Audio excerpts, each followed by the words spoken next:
I heard him say it through the crack of a door I never should have opened. His voice was low, almost lazy, the way men speak when they think no one is listening. "Calum is just a placeholder," he said, and then he laughed, and the sound of that laugh was worse than the words themselves because I recognized it. It was the same laugh he used when he talked about closing a deal that had already been decided in his favor before the other party even sat down. I pressed my hand against my stomach, against the secret I had not yet told him, and I understood in that single shattering moment that I had been a fool in a story written entirely without me. If you want to hear uncensored, too hot for YouTube stories, check out my Patreon in the description. Tell us where you are watching from and subscribe. It had not always felt like foolishness. In the beginning, loving Soren had felt like the only intelligent thing I had ever done. I was 22 when I first walked into the Vale Group's investment summit as an intern, carrying a tray of glasses I had no business carrying because my actual job was data entry on the 14th floor. The elevator had broken, and the catering staff was short-handed, and someone with a supervisor's lanyard had shoved the tray into my arms and said, "Move, move, they're waiting." And so I moved, weaving through a crowd of alphas in suits that cost more than my monthly salary, pretending I belonged there, pretending my hands were not shaking. I saw Soren before he saw me. He was standing at the far end of the reception hall, taller than almost everyone around him, with dark bronze skin and close-cropped black hair shot through at the temples with silver that had come early, too early for a man who was only 31. But on him, it looked like something earned rather than given. He was not laughing or performing the way the other powerful men in the room were performing. He was simply standing, observing, and his stillness was its own kind of authority. He saw me when I tripped on the edge of the carpet. Not badly enough to fall, not badly enough to send the glasses flying, but badly enough that the tray tilted at a catastrophic angle and I had to twist my whole body sideways to correct it, and in doing so I knocked shoulder first into the sleeve of the man standing nearest to me, who was not Soren, but who was standing close enough to Soren that Soren reached out and steadied the tray with one hand before the damage became irreversible. "You're new," he said. "14th floor," I managed. "Data entry." He smiled. Not a wide smile, not a charming smile, but the small, precise smile of a man who has just noticed something worth noticing. And yet, here you are. "The elevator is broken," I said. "The elevator has been broken for 3 months," he said.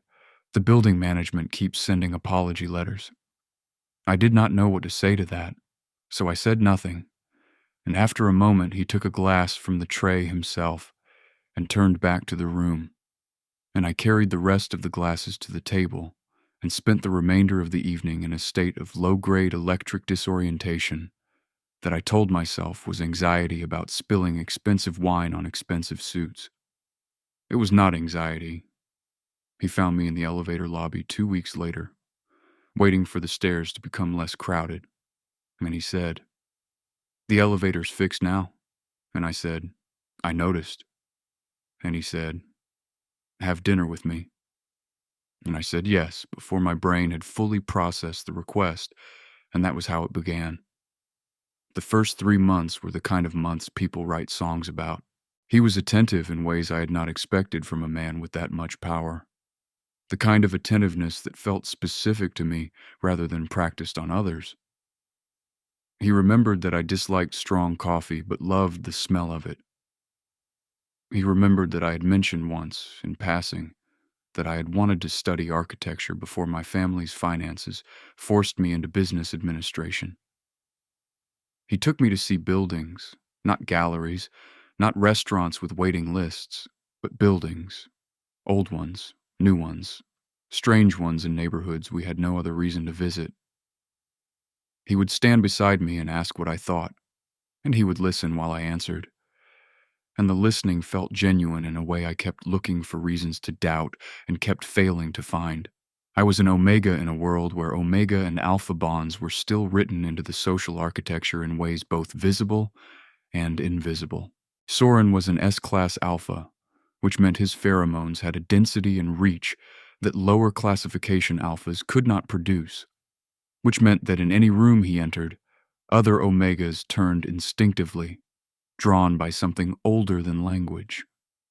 I had watched this happen on our third date and asked him about it directly, because I was not the kind of person who pretended not to notice things, and he had looked at me with an expression I could not quite read and said, "It's biological. It doesn't mean anything. You're the one I'm here with." I believed him. I kept believing him through 6 months and then 9 months, and then the morning he brought me coffee, bad coffee, the kind I disliked but loved the smell of, and said, "Move in with me." And I looked at him over the rim of the cup and said, "Are you sure?" And he said, "I've been sure since the elevator broke," which was not technically an answer but felt like one. Living with Soren was different from dating Soren in ways that were mostly good and occasionally difficult. The difficult parts were predictable. He worked long hours and could go cold and distant when the work was pressing, and there were sometimes 2 or 3 days in a row where I saw him only at breakfast and felt like a guest in a house he had remembered to furnish but forgotten to inhabit. The good parts were less predictable. He cooked on Sunday mornings with focused concentration, as if cooking were a project with deliverables. He kept a running list on his phone of things I had mentioned wanting to do or see or try, and he would revisit the list and make things happen without announcing that he was doing so that the experiences arrived as surprises rather than obligations. He fell asleep quickly and slept deeply and woke early, but on the mornings when I was slow to wake, he would lie beside me and read, and the warmth and weight of him in the bed was the most consistently peaceful thing I had ever known. I fell in love with him completely. I did not say the words easily. I said them for the first time after 11 months, in the kitchen on a Sunday morning, watching him attempt a new recipe that was not going well, and he stopped stirring and looked at me and said, "I know." And then after a pause, "I have been for a while." And it was not the most romantic exchange that had ever occurred in the history of language, but it felt exactly right. It felt like something true rather than something performed. We marked each other on the night of our 1-year anniversary. It was a mutual decision, made carefully over several conversations, which was how Soren made all important decisions. He had explained what it meant to him, that the bond was not a possession, that it was a mutual choice to be held accountable to each other, that it could be severed if either of them chose to sever it, but that he did not intend to choose that. I had listened to all of it and thought, he is explaining this so carefully because he wants to be sure I understand. He is explaining this because he respects me enough to want my informed consent. And I had felt, for perhaps the first time in my adult life, genuinely and completely safe. The marking changed something in both of us, a deepening of the channel between us that was not just biological but emotional. The way a river cuts deeper over time through the same stone. I could feel his moods at the edges of my own, not intrusively, but like a weather sense, a low awareness of his state that let me adjust my approach before I even opened a door. And I knew, in the way you know things that are felt rather than reasoned, that he could feel mine in the same way. So when things began to change, I noticed. It was not dramatic at first. It was the kind of change that you keep explaining away because the alternative, that something is actually wrong, requires a level of confrontation you are not yet ready for. He was working a larger project, a corporate acquisition that was consuming his attention. The distant days became more frequent. The Sunday cooking stopped. He began taking calls late at night in his study with the door closed, which he had not done before, and when I mentioned it casually, he said, "Client confidentiality," in a tone that closed the conversation before it had fully started. I told myself it was the acquisition. I told myself this for 6 weeks. Then I found the message. I was not looking for it. I want to be clear about this because it matters to me. I was not the kind of person who searched through their partner's phone or monitored their movements or constructed suspicion out of coincidence. I was using Soren's tablet because my own was charging and I needed to look up a restaurant address, and when I unlocked the screen, his message thread was open, and the preview of the most recent message from a contact, saved only as a first name, Reeve, was visible before I could look away. The message said, "Last night was incredible. When do I see you again?" I locked the screen. I set the tablet down on the counter. I looked at the ceiling for a long time. Then I picked up my own phone, found the restaurant address, and went to dinner with my colleague as planned. And I smiled through 2 hours of conversation about quarterly projections, and I ordered food I cannot now remember eating. And I did not allow myself to think about what I had read, because the thinking needed to happen somewhere I could afford to fall apart, and a restaurant was not that place. That night, Soren came home late. I was reading in bed. He showered and came to bed and kissed my temple and said, "How was dinner?" And I said, "Good." And I turned off my lamp and lay in the dark and felt the awareness of his mood through our bond. Relaxed, slightly distracted, no guilt that I could detect, no anxiety. And I thought, either I am wrong about what I read, or this man is so practiced at deception that even the bond cannot catch it. I did not sleep. In the morning, I made a decision. I would not act on a message preview. I would not build a case out of a sentence and a name. I would watch, and I would be fair to myself and fair to him, and I would wait until I had something undeniable. I waited for 3 weeks. And then came the evening that ended everything. Soren was hosting a working dinner at our apartment, a small group of his senior partners, and one external consultant.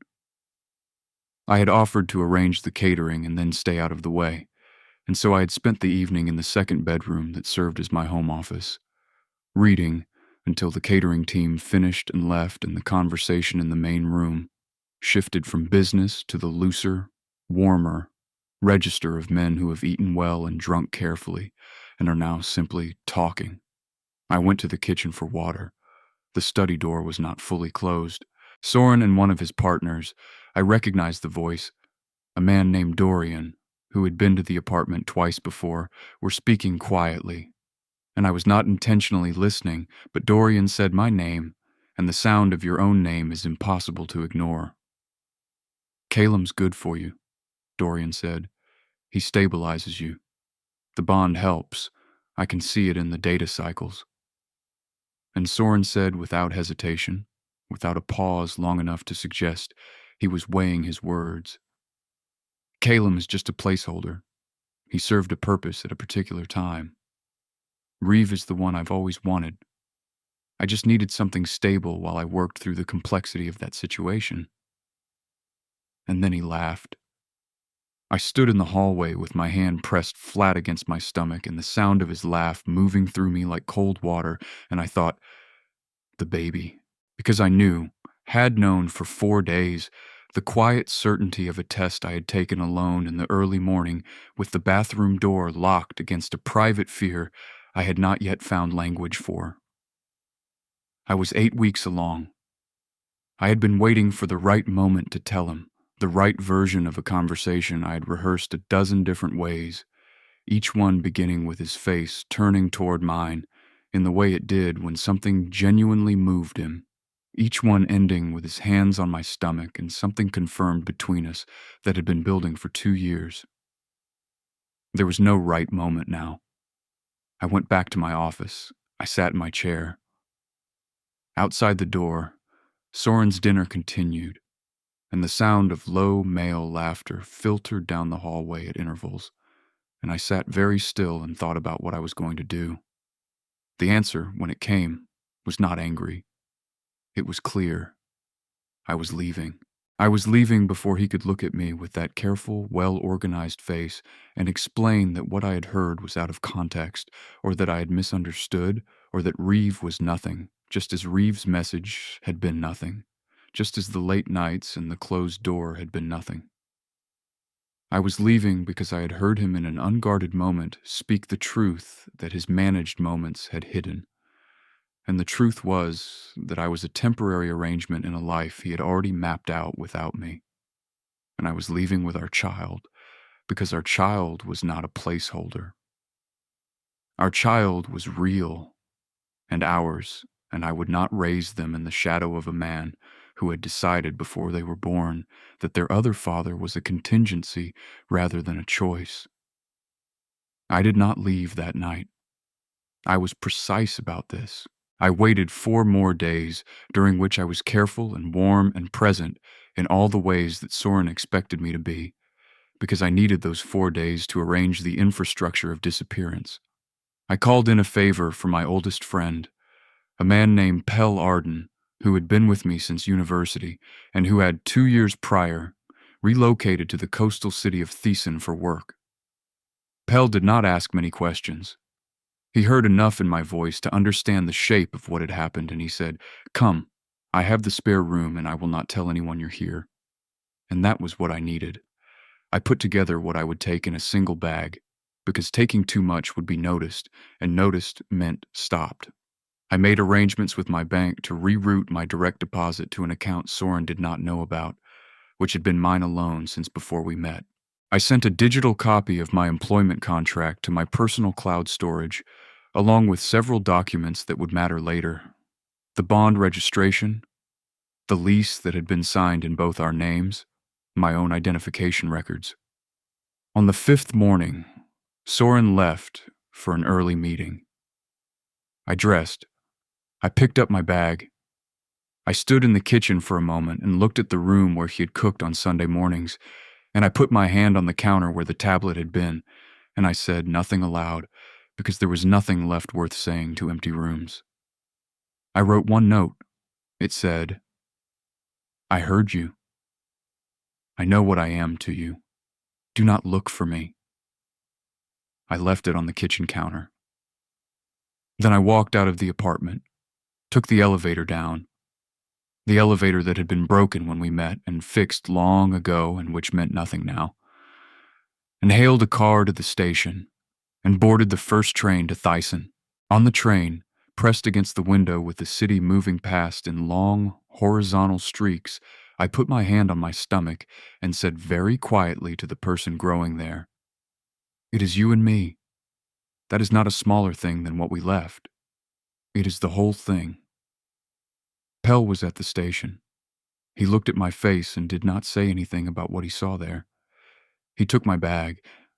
He drove me to his apartment, which was small and clean and smelled of coffee and the particular warmth of a place that has been lived in with care. He made soup. We sat at his small kitchen table and I ate the soup and told him enough of the story that he understood why I had left and why I could not go back. And when I had finished, he looked at me with the level, measuring expression that had been his signature since we were 19 years old and said, "Okay, what do you need?" "Time," I said. "You have it," he said. I was 10 weeks pregnant. I had been marked by an alpha I had loved completely and who had described me as a contingency to a colleague over wine. The mark on my throat was still visible, would be visible for months until it faded, and every time I caught it in a mirror, I had to decide again not to let the sight of it undo me. I decided each time. I kept deciding. Pell helped me find a job within the first 2 weeks. A small architectural consulting firm that needed an administrative coordinator with an eye for structural data, which was precisely the intersection of things I had trained for and the thing I had always wanted to do adjacent to. The work was real and absorbing, and the people were quiet in the way that suited me. I did not tell them I was pregnant immediately. I had time. I started to feel the changes in my body with a sharpness that I had not anticipated. Not the nausea, which was present, but manageable, but the aliveness of it, the awareness that something was happening inside me that was entirely independent of everything that had broken. The child did not know about Soren. The child did not know about any of it. The child was simply growing, indifferent to the wreckage of the story that had preceded them. And that indifference was, strangely, one of the most stabilizing forces I had ever encountered. I saw an obstetrician. I followed instructions. I ate the things I was supposed to eat and rested when I needed to rest, and walked along the Thyssen waterfront in the evenings when the light was low and soft, learning the geography of a city that was not yet mine, but was becoming mine. I did not look at my phone for messages from Soren for the first 3 days. On the 4th day I looked, because I am human and I had loved him, and the looking was not weakness, but information gathering. There were 7 messages. They ranged from confused to demanding to something that was not quite sorry, but was in the neighborhood of it if sorrow had better lawyers than sincerity. The last one said only, "Tell me where you are." I did not reply. I changed my number. 3 weeks after I arrived in Thyssen, Pell came home with a look on his face that I had learned to read as bad news being carried carefully. He sat down at the kitchen table and said, "Someone came to the firm today, asking about you. Not threatening, but persistent. Said he was a private investigator working for a client who had authorized him to locate a missing person." I looked at my hands. "Soren." "I would assume so," Pell said. "I told them I hadn't seen you. They didn't push." "He'll send someone else," I said. "Probably," Pell said. "Do you want to move?" I thought about it. The apartment above the bakery 2 streets away had been available for 2 weeks, and I had been considering it already, because it would give me independence rather than Pell's generosity, which was real and I was grateful for it, but which came with the particular weight of being tended rather than standing. "Yes," I said. I moved within the week. The apartment was small and had a window that looked out onto a courtyard where someone had planted herbs in clay pots along the ledge, and in the evenings the smell of them came in through the screen. And I found, to my surprise, that I was comfortable there in a way that did not feel temporary. I was 14 weeks when the morning sickness finally stopped. I was 16 weeks when I felt the first movement, just barely, like a question rather than a statement, and I lay very still and waited for it to happen again, and when it did, I pressed my hand against the curve of my stomach and said, "Hello," to the small person inside who was asking, apparently, whether I was paying attention. I was paying attention. Pell came for dinner twice a week, and we talked about work and about the city and about the small, ordinary things that make up a life, and sometimes we talked about the past and sometimes we did not, and both were acceptable. He never asked about Soren. He never offered opinions about what I'd done or should have done. He simply showed up, reliably, with whatever I had said I needed the last time he was there, and that reliability was its own kind of love. I did not think about Soren constantly. This surprised me. I had expected grief to be consuming in the way that grief is sometimes described, all-encompassing, airless, endless. But grief, in my experience, was more like weather than like drowning. It moved through in fronts, heavy some days and light on others, and between the heavy days, there were ordinary hours in which I was simply a person doing the work of being alive, and those hours gradually became more frequent than the heavy ones. The bond faded slowly. I had been told it would. A mutual marking, severed by unilateral departure rather than formal dissolution, takes months to fully quiet. For the first weeks I could still feel the edges of Soren's presence at the furthest perimeter of awareness, a low-frequency signal that had not yet lost its signal strength entirely. It was not painful, exactly. It was more like the phantom limb sensation that people describe, an awareness of something that was no longer there in the form it had taken before. By the time I was 5 months pregnant, the signal was gone. I stood at the window of my apartment on the morning I first noticed its absence and felt something I had not expected. Relief so complete it was almost silence. The absence of that awareness was not loss. It was freedom. I was free. I was also, by this point, visibly and unmistakably pregnant. My stomach a full, rounded presence beneath my shirts that I had stopped trying to dress around and started simply accommodating, choosing fabrics that were soft and had room for the person inside them.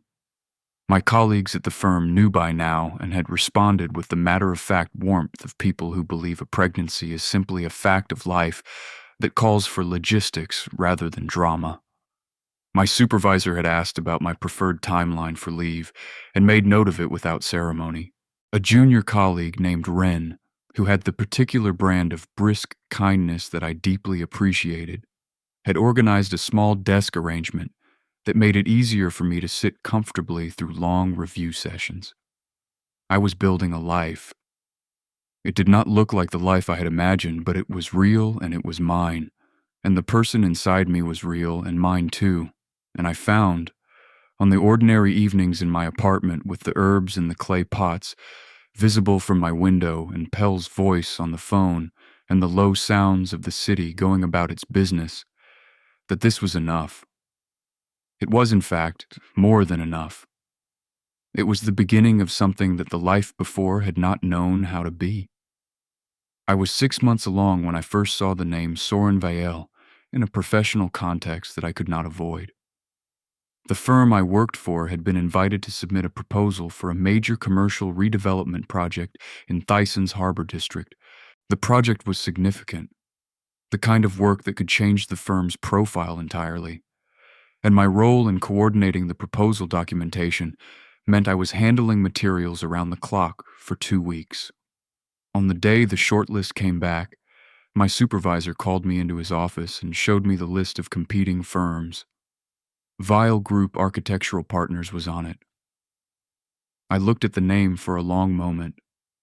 Then I looked at my supervisor and said, "I should tell you that I have a personal history with the principal of that firm that may constitute a conflict of interest."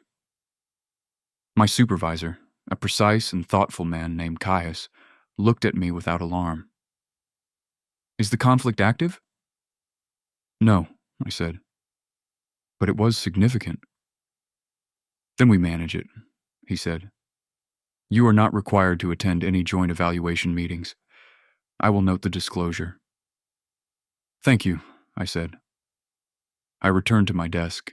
I placed both hands on my stomach, feeling the steady movement of the child inside, who had recently developed a preference for moving emphatically in the late afternoon, as if the quieting of the workday were a signal to become loud.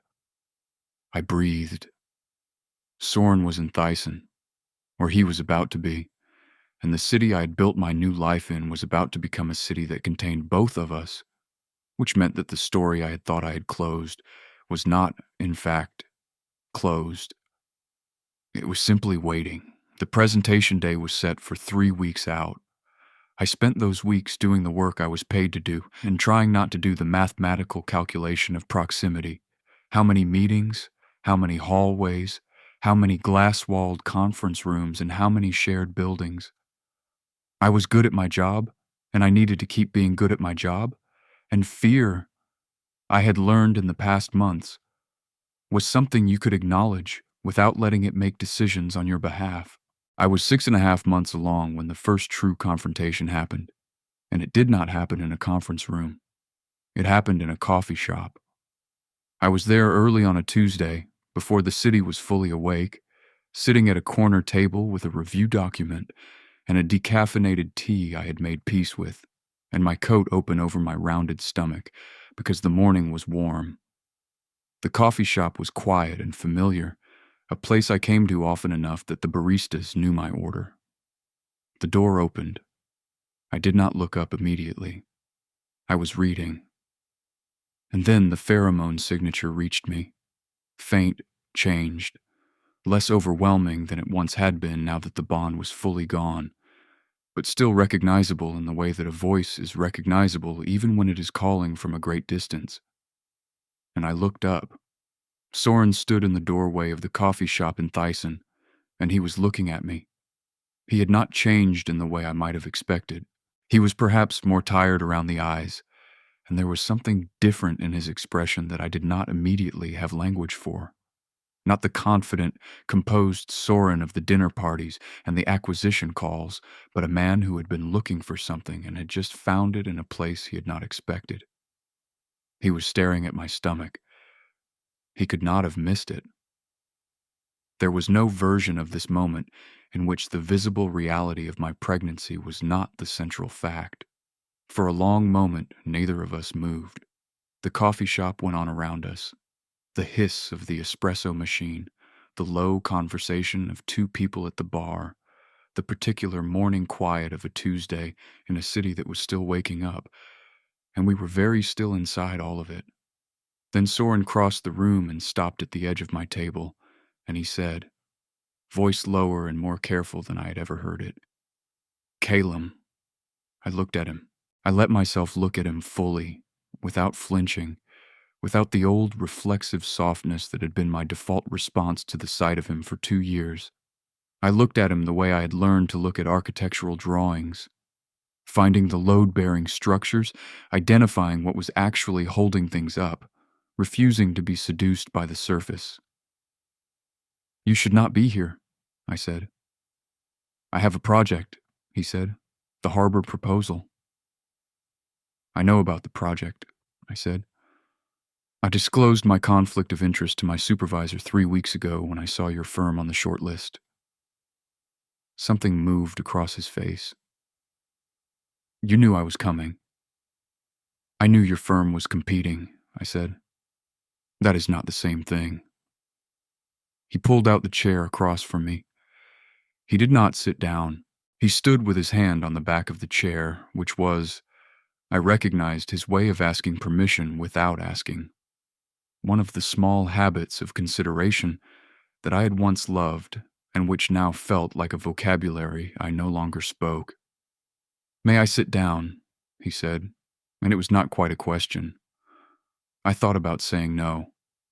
I thought about leaving.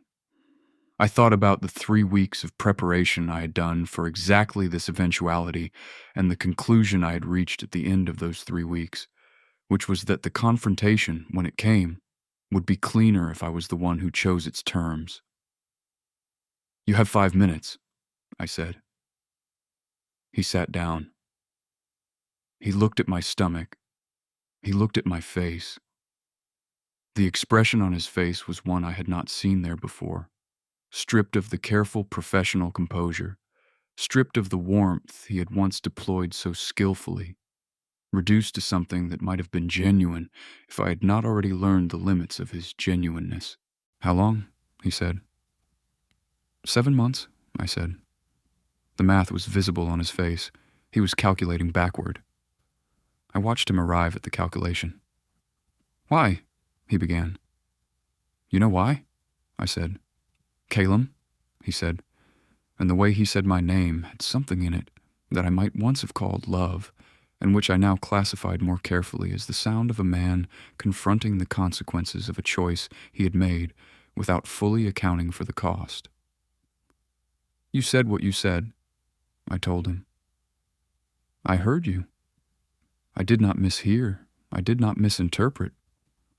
You told Dorian that I was a placeholder, that Reeve is the one you have always wanted, that I was something stable while you sorted out a situation."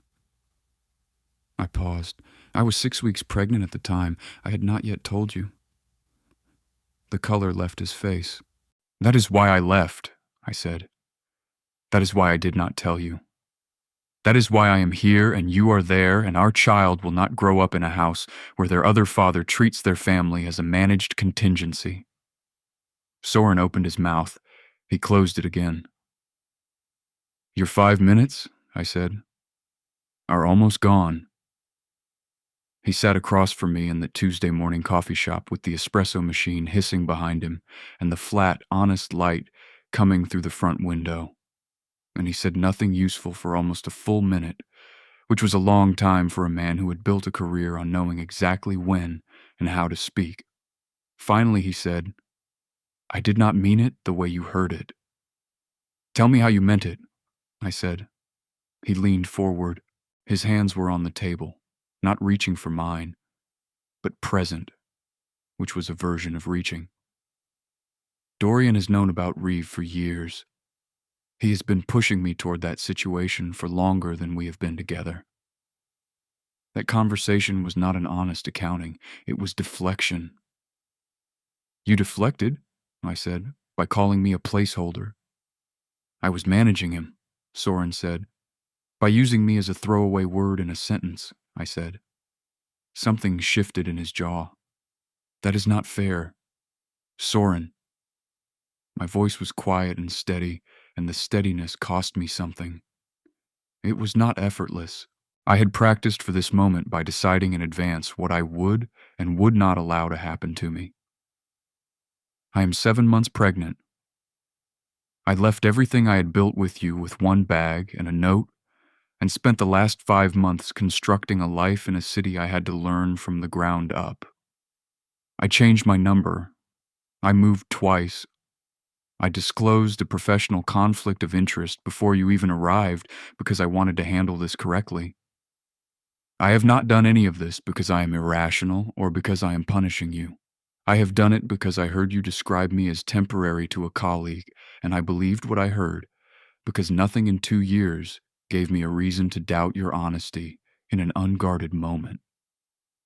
Soren looked at his hands, then at my stomach. I watched what moved through his face and tried to name it accurately.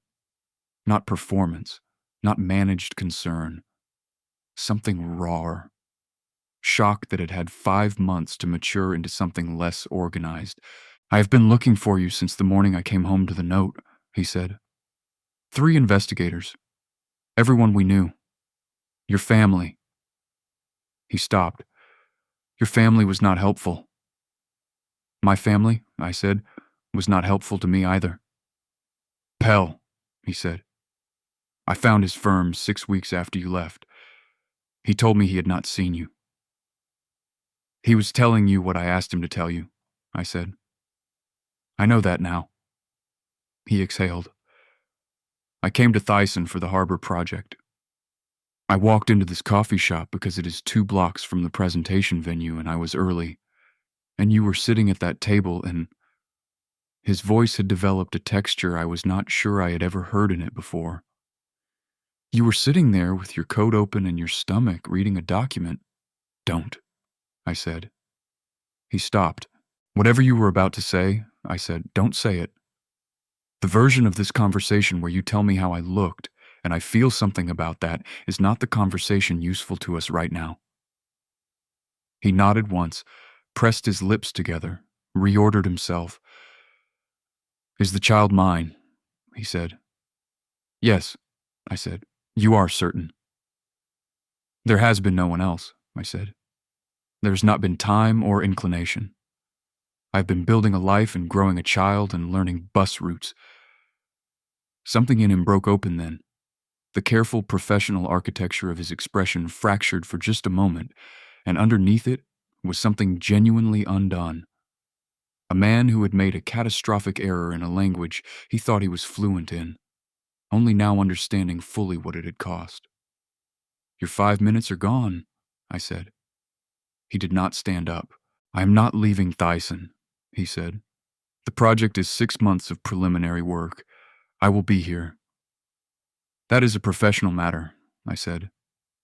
"Handle it professionally. My supervisor has noted my disclosure. I will not attend joint evaluation meetings." "And outside a work context?" he said. "Outside a work context," I said. "You do not have a claim on me. The bond is gone, Soren. It faded. I am not your Omega anymore, and you do not have the right to sit at my table and explain your motivations." He looked at me with all the management stripped away, and I looked back, and it was the most honest exchange we had perhaps ever had. 2 people seeing each other, without the warm mediation of love. And the child? He said. I had thought about this for 5 months. In the evenings by the window with the herb pots, in the slow walks along the waterfront, in the particular stillness of 3 in the morning when the baby moved and I lay awake being moved. I had thought about it with as much fairness as I could summon. The child is not a punishment, I said. I am not going to use our child to hurt you, and I am not going to pretend you do not exist to a person who will eventually have questions about where they came from. But you do not have an automatic entitlement to a relationship with them simply because you found me.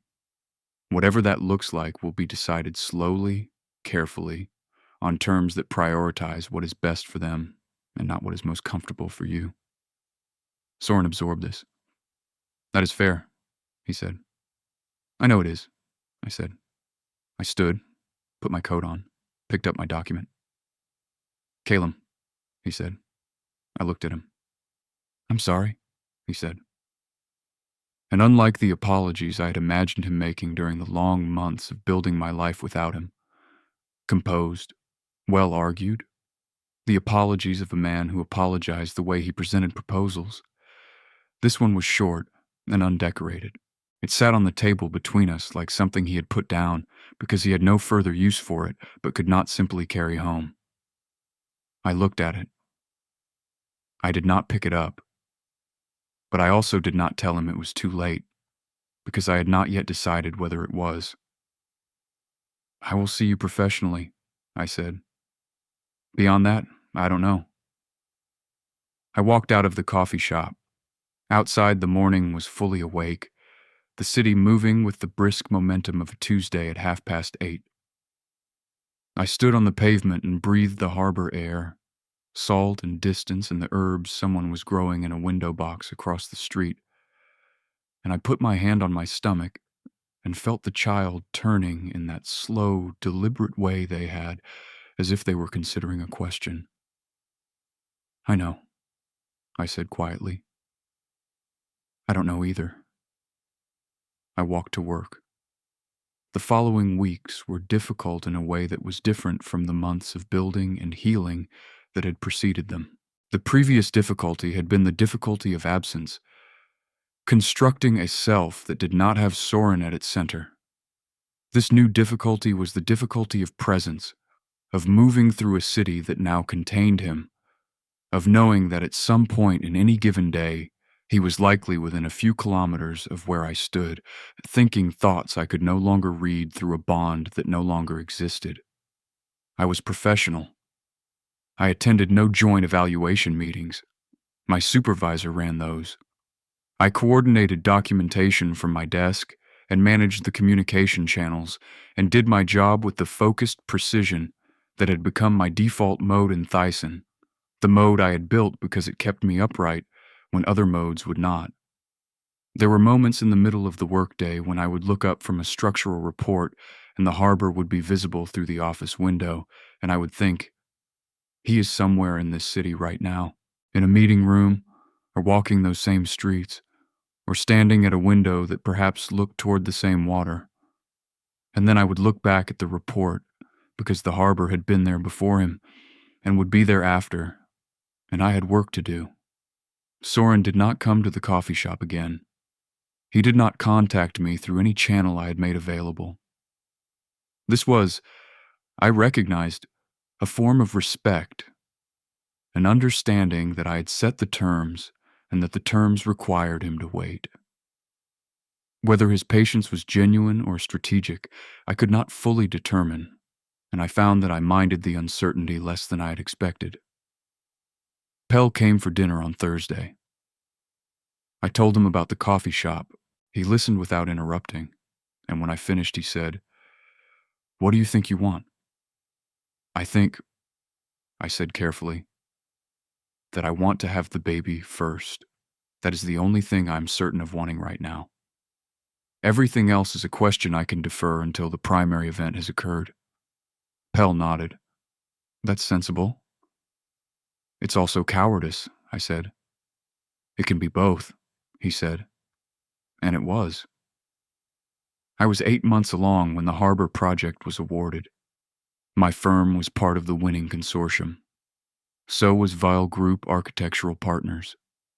The professional overlap I had hoped to manage from a distance became structural. The two firms would be working in parallel on different segments of the same project, with shared documentation and review processes across the coming months. My supervisor offered me a transfer to the Meridian project. Comparable work, no overlap with Vael. I thought about what it would mean to move again, to reorganize my professional life around the geography of someone else's presence. I had done enough of that. No, I said. I'll stay on the harbor project. 2 weeks later, Wren appeared at my shoulder and said quietly, "There is a man in the lobby asking to speak with you. He says it is personal and that he will wait as long as necessary." I finished the paragraph I was reviewing. I drank the rest of my tea. I put my coat on and took the elevator down. Soren was standing near the entrance holding a paper bag from the bakery 2 streets over, the one I had started going to on Saturdays because their seeded loaves were the best in this part of the city. I had mentioned this to no one at work. "You found the bakery," I said. "I have been in this city for 5 weeks," he said. "I walk. I pay attention." "What do you want, Soren?" He held out the bag. "To give you this, and to ask if you would consider having one conversation that is not a confrontation." We went to a narrow park 2 blocks from the firm. We sat on a bench in the thin autumn sunlight, and I put the bakery bag between us. "Tell me about Reeve," I said. "Tell me the true version." Soren was quiet for a moment. Then, "Reeve and I were together before I met you. 4 years. It ended with a prolonged dissolution rather than a clean break, the kind that takes another 2 years to fully close, even after both people have nominally moved on. When I met you, I believed the dissolution was done. I wanted it to be done. But it wasn't," I said. Reeve was persistent, not in a way that excuses what I said to Dorian, but persistent in a way that required management because there was shared business history. Dorian had been an advocate for Reeve throughout. When he pushed me that evening, I deflected in the worst possible way. "By sacrificing me to the deflection," I said. "Yes." I knew it was wrong as I said it. The words were in the air and I did not correct them, and I have not found an explanation for why I didn't that does not ultimately come back to cowardice. "Is Reeve still in your life?" I said. "No," he said, removed from every professional and personal context. The dissolution I should have completed 2 years ago was completed in the week after you left because losing you clarified what mattered in a way nothing else had managed to. "That is a very tidy narrative," I said. "I know how it sounds. I don't know how to make it sound less constructed without it sounding more constructed. The only thing I can offer is that it is true, and that I have told you this because you asked, and because you deserve a complete answer." The baby moved then. A long, rolling shift, the child repositioning as if the current arrangement had become insufficient. I put my hand on my side and breathed, and Soren went very still. "Does it hurt?" he asked. "Not exactly. It is uncomfortable. They are large now, and there's not much room." "They," he said, and there was something in the weight of that pronoun. "I did not find out the gender," I said. "I chose not to. I call them they in my head." Soren looked at my stomach with an expression I did not try to name. "I want to be here," he said. "Not as a demand, not as a claim. I want you to know that I want to be here for them, and I understand that whether that is possible is not my decision to make alone." "That," I told him, "is the first thing you have said that sounds like you understand the size of what happened." "I understand the size of it," he said. "I have understood it since the morning I came home to that note. Every day for 5 months, I have understood nothing else." We sat a while longer and talked about smaller things, the city, The project, the seeded loaves. It was not resolution. It was not forgiveness. It was two people who had hurt each other, sitting in thin sunlight eating bread, not yet knowing what they were going to do about the rest of it. When I stood to leave, he said, "Can I give you my number? In case something happens, primarily with the baby." I put the number in my phone without telling him whether I would use it. 3 weeks later, at 8:50 in the evening on a Wednesday, I woke from a light sleep to a low, persistent pressure that had been building since afternoon. The due date was still 9 days away, and I had been telling myself it was the baby settling. The pressure did not resolve. I called Pell. He answered on the second ring. "I am in the car in 4 minutes." And he was. In the car, riding through the nighttime streets of Thyssen, breathing through contractions that had begun arriving in measurable intervals, I looked at my phone. I looked at the number I had added 3 weeks ago and not used. I sent a message. It said, "It is starting, hospital. You do not have to come, but you should know." I put the phone away and breathed. Pell said, "You are doing well," which was exactly what I needed, and not a word more. The reply came before we reached the hospital. It said, "I am coming." I looked at those 3 words for a moment, then put the phone in my pocket and breathed through another contraction, and did not allow myself to think about what it meant that the reply had come so quickly, as if he had been awake already, as if he had been waiting for a reason to move. The labor was 10 hours long, a negotiation conducted entirely in sensation and breath and the focused endurance you discover you are capable of when you have no alternative. Pell sat beside me through the first 6 hours, handing me ice chips and not saying anything that required a response. Then a nurse came in and spoke to him quietly, and he came to my side and said, "There is someone in the waiting room. He arrived 2 hours ago. He is not asked to come in. He is just there." I breathed through the next contraction. "Let him stay," I said. "He can stay out there." 3 hours later, at 18 minutes past 4 in the morning, my child was born. They were placed on my chest immediately, warm and furious and completely real, with dark hair plastered flat and fists clenched with the outrage of the newly arrived. And I held them and felt the specific, overwhelming enormity of a love that had no precedent in any experience I had ever had. Not the love I had felt for Soren, which had been built incrementally through attention and chosen trust. This love arrived complete, fully formed, absolute, the way certain facts are simply true rather than arrived at.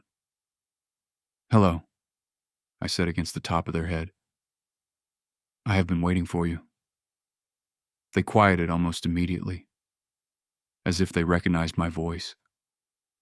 When the nurse asked if I would like to inform the person waiting, I thought about Soren in a waiting room chair at 4 in the morning in a city he had stayed in for a reason he could not have anticipated, waiting without asking for anything, a kind of patience I had not previously associated with him.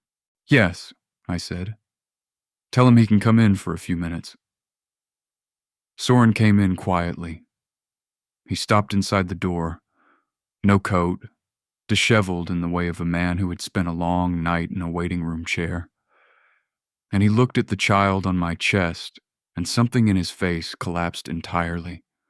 Not in grief, in the opposite of grief, in the specific devastation of a love so immediate and complete that the face cannot contain it with any of its usual architecture. He crossed the room and stood at the side of the bed and looked at our child for a long time without speaking. "What is their name?" he said finally. "Isel," I said. "I decided last week." "Isel," he repeated carefully, the way you say a word you intend to keep. The baby opened their eyes briefly, the unfocused, searching gaze of the newborn, and then closed them again. "Can I?" Soren began, and could not finish. Not tonight, I said. Tonight is mine and theirs, but there will be other days. He nodded. He looked at Isel one last long moment, and then he looked at me, and what was on his face was the most unmanaged thing I had ever seen from him. Not constructed, not deflected, not deployed toward any goal. Just true. Thank you, he said, for letting me be here. He left. Pell came in and sat beside me and held my hand and looked at Isel sleeping on my chest and said, "There are no words," which was correct. We sat together for a long time in that warm room with the early morning light beginning to change at the window, and nobody needed to say anything at all. And that silence was one of the best silences I have ever sat inside. There is a particular quality to the silence shared between people who have known each other long enough that silence is not absence, but presence. And Pell and I had been sitting inside that quality for many years, and I was glad, in that moment, that I had called him before I had called anyone else, because he had been the first to know and the first to be with me, and there was a rightness to that I would not have found the words to explain if someone had asked me to. The weeks that followed were the most demanding and most astonishing of my life. Isel arrived with the full force of a person who had opinions from the first hours about hunger, about light, about the precise angle at which being held was acceptable. I learned them the way you learn a language without a textbook, through full immersion and repeated error, and the slow accumulation of competence that begins, after a few weeks, to feel like fluency. Pell came every day for the first 2 weeks. He brought food and sat with Isel during the stretches when I needed to sleep properly, and he did all of this without being asked, because he had known me long enough to understand that I would not ask. Soren sent a message on the third day. "I would like to meet them formally when you are ready. There is no rush. I am here." When Isel was 12 days old and I had slept enough consecutive hours to trust my own judgment, I replied, "Sunday, 2 in the afternoon, the park on Morin Street." He was there before us. He stood when he saw us coming, me pushing the pram through the last of the autumn light, and he came forward and looked into the pram and went very still. Isel was awake, doing the focused, examining the world expression already becoming one of their signatures. Soren crouched at the side of the pram and looked at them at eye level and said very quietly, "Hello." Isel looked at him. "They have your eyes," Soren said to me without looking up. "The hair is yours," I said. We walked through the park for an hour and I told him the practical facts of Isel's first 12 days. He listened with the total attention of a man who understands he is being given something and intends not to waste a detail of it. He did not push for more than I offered. He did not try to hold Isel that day, though I saw the one of it in how his hands moved at his sides. The fourth Sunday visit was when I let him hold Isel for the first time. We were in my apartment by then. November had arrived and the park was no longer reasonable for a newborn. Soren sat in the chair by the window, the one I usually read in, and I settled Isel into the crook of his arm, and he held our child with a careful, focused stillness, and Isel looked up at his face and did the sustained, serious examination of a new thing encountered at close range. Soren looked back. After a while, he said very quietly, "I don't know how to ask for what I want to ask for." "Try," I said. "I want to be in their life," he said. "Not as a weekend visitor. Not as the man who comes on Sundays and receives updates. I want to be someone they know. Someone who is there." "You want to be a parent," I said. "Yes," he said. "Then show me," I said. "Don't tell me. Just show up and be what you are claiming to want to be, and I will watch, and in time, I will know whether it is true." He touched Isel's cheek with one finger, the lightest possible touch, and Isel turned toward it with the reflex of the very young who are still learning that the world is larger than warmth and the sound of a familiar voice. "All right," Soren said. And he did. Winter came to Thyssen, and Soren showed up, not dramatically, not with gestures designed to impress or convince. He showed up the way reliable people show up, consistently, at the agreed time, without requiring management or reassurance. He learned Isel's rhythms. He sat with the fussing without panic and the quiet without expectation. He asked questions and listened carefully to the answers. He came on Wednesday evenings and Sunday afternoons, and he stayed as long as was welcome and left when it was not. And he learned, gradually, how to read the difference between those two states without needing to be told. There was an evening in early December when Isel would not settle for 2 straight hours, crying with the furious conviction of a person who has been wronged but cannot specify how. I had been awake since 4 in the morning, and my patience had the specific thinness of exhaustion, and Soren arrived for his Wednesday visit to find both of us stranded in that particular misery. He did not ask if he should leave. He did not offer optimistic commentary. He took Isel from my arms and walked slow circles in the kitchen and spoke to them in a low, continuous murmur about nothing in particular. The harbor, the sound the radiator made, the name of the bakery 2 streets over, until Isel's crying tapered into sniffling and then into the heavy-lidded surrender of a child who has run out of protest. I stood in the kitchen doorway and watched him do this and thought, this is what I asked for. This is what showing up looks like when there is nothing charming or comfortable about the moment. Isel learned him. The first time Isel turned toward Soren's voice before they could see him was a Wednesday evening in December. Pale light through the window. Soren saying something ordinary about the harbor project from across the room, and Isel on the playmat turning their head toward the sound. I saw Soren's face when it happened. I had to look away. Spring came.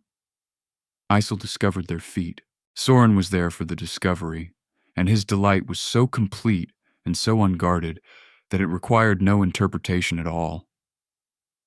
Pell came for dinner in March and said, "You look like someone who is no longer fighting themselves." I thought about the long negotiation I had been conducting since September. The war between the part of me that had been genuinely and lastingly hurt and the part of me that was, underneath all the hurt, still capable of recognizing what was real. I thought about 5 months of Soren showing up. I thought about the way Isel looked at him now, the specific, uncomplicated joy of a child seeing a face they have decided to love. I think, I said carefully, that I have been waiting to see something, and I have seen it. The following Sunday, after Isel's afternoon nap, Soren and I sat at my kitchen table with tea, and I said, "I have been thinking about what you said in January." He looked at me and waited. He had gotten very good at waiting. "I am not going to tell you that what happened is something I have finished being affected by," I said. "What happened changed me permanently. The relationship I could offer you now is different from the one I had before. You would need to be willing to build with what I am now rather than what I was." "I know that," he said. "I am not trying to recover something that was. I want to build something that hasn't existed yet."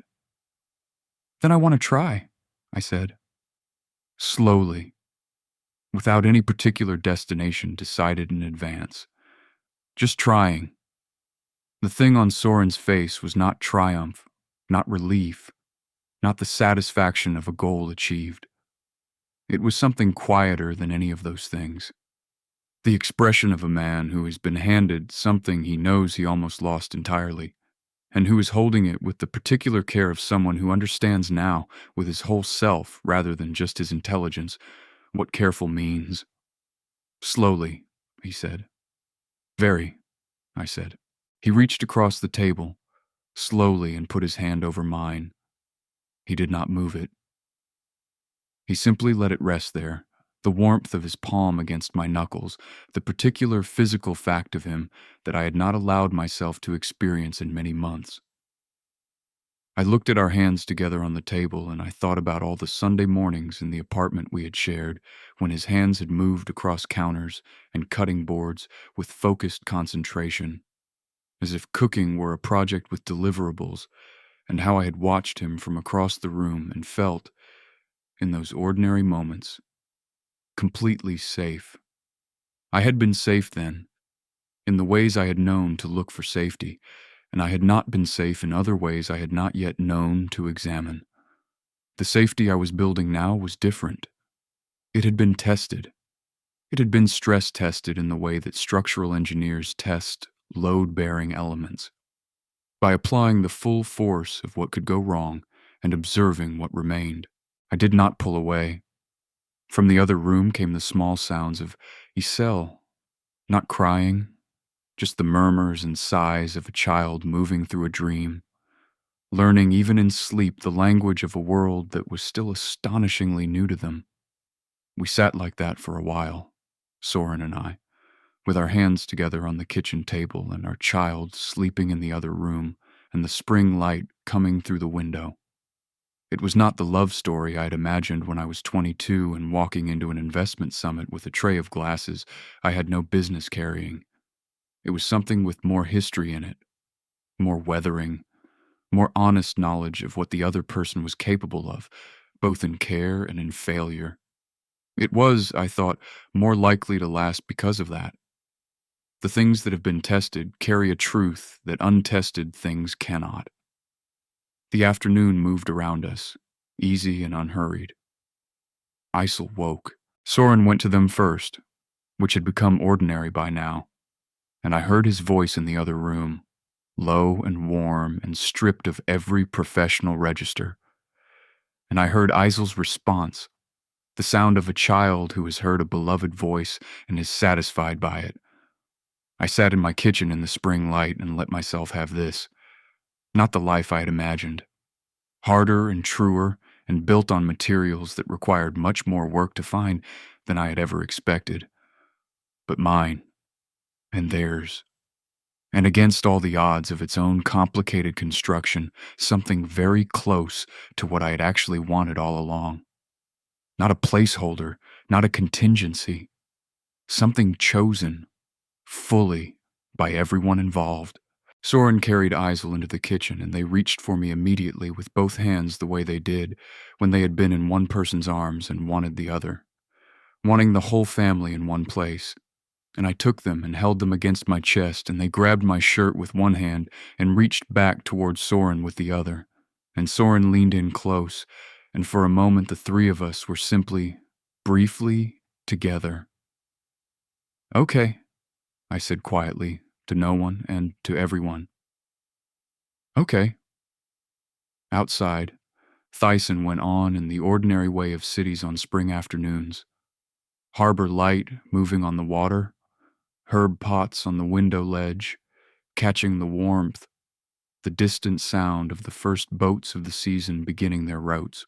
The construction crews on the harbor extension would be there by now, laying the first real infrastructure of a project that had begun as an idea in a boardroom and was now becoming permanent, something people would walk across and ride through and live alongside without knowing anything about the small, particular human story that had unfolded in its margins. That is how most important things work. They become ordinary. The extraordinary collapses into the everyday, and the everyday is where the real living happens. The world was large, and it continued, and we were a small, particular piece of it, finding our way toward a shape we had not planned and could not have designed in advance, only built, carefully, one day at a time, with what we actually had. That is the only way anything worth having is ever built. If you enjoyed the story, please like, share, and subscribe. It truly helps the channel grow. My beautiful heaven angels, tell me your thoughts in the comments. Which part did you like the most, and where can I improve? I love reading and replying to your comments. It means the world to me. And if you want to hear more stories that go even deeper, check out my Patreon in the description for uncensored versions, too hot for YouTube. Let's meet again next time with a better story Until then, I hope you all have a great time